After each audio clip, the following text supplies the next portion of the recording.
సంచలనం సృష్టించిన అతిపెద్ద కుంభకోణం కేసులో సుప్రీంకోర్టు 3 కీలక తీర్పులు వెలువరించింది. 2G కేసులో 122 స్పెక్ట్రమ్ లైసెన్స్లను రద్దు చేసింది. మరోవైపు ఈ కేసులో చిదంబరం పాత్రపై సీబీఐ విచారణకు నిరాకరిస్తూ కింది కోర్టు నిర్ణయం తీసుకోనుందని తీర్పు ఇచ్చింది. దీనిపై సిట్ విచారణ కూడా నిరాకరిస్తూ సీబీఐ దర్యాప్తును సీవీసీ పర్యవేక్షిస్తుందని తేల్చి చెప్పింది. 2G కేసులో అత్యున్నత న్యాయస్థానం కీలక తీర్పులు ఇచ్చింది.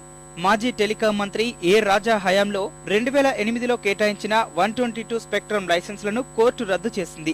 ఈ తీర్పు Unitech wireless, Aircel, idea cellular సంస్థలపై ప్రభావితం చూపనుంది. కొత్త టెలికాం లైసెన్సులను ఎలా కేటాయించాలో సూచనలు జారీ చేయాలని ట్రాయ్ను సుప్రీంకోర్టు ఆదేశించింది. 4 నెలల్లో కొత్త కేటాయింపులు జరగాలని తీర్పు ఇచ్చింది.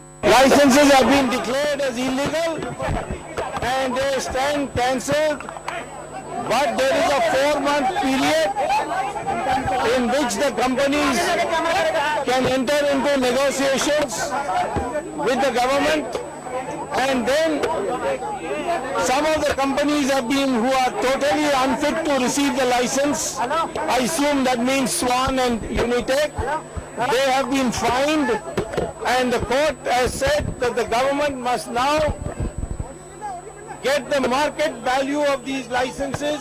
ఈ కేసుకు సంబంధించి మరో తీర్పులో మాజీ ఆర్థిక మంత్రి చిదంబరం పాత్రపై సీబీఐతో విచారణ జరిపించాలన్న సుబ్రహ్మణ్య స్వామి పిటిషన్ను సుప్రీంకోర్టు తోసిపుచ్చింది. సీబీఐతో విచారణ విషయంపై కింది కోర్టు 2 వారాల్లోగా నిర్ణయం తీసుకోవాలని అత్యున్నత న్యాయస్థానం తేల్చి చెప్పింది.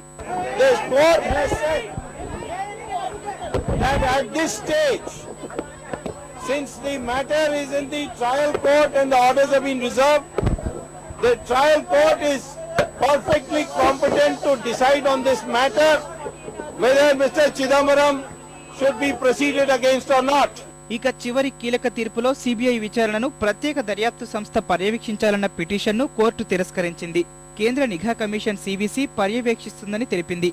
ఇప్పటి వరకు జరిగిన విచారణపై సీవీసీకి సీల్డ్ కవర్లో నివేదిక సమర్పించాలని కోర్టు ఆదేశించింది.